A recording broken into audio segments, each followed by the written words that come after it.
யாபேசு இஸ்ரவேலின் தேவனேன்னு நோக்கி கூப்பிட்டாரு. 1 நாளாகமம் 4:9-10.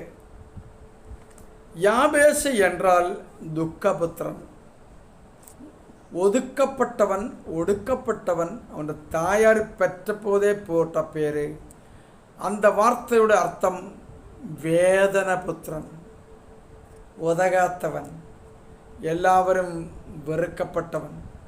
அவன் வளர வளர வளர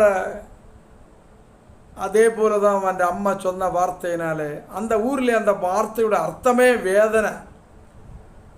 இஸ்ரவேலின் தேவனே நோக்கி கூப்பிட்டார். அவன் கேட்ட 4 விண்ணப்பத்துக்கும் ஆண்டவர் பதில் கொடுத்தார்.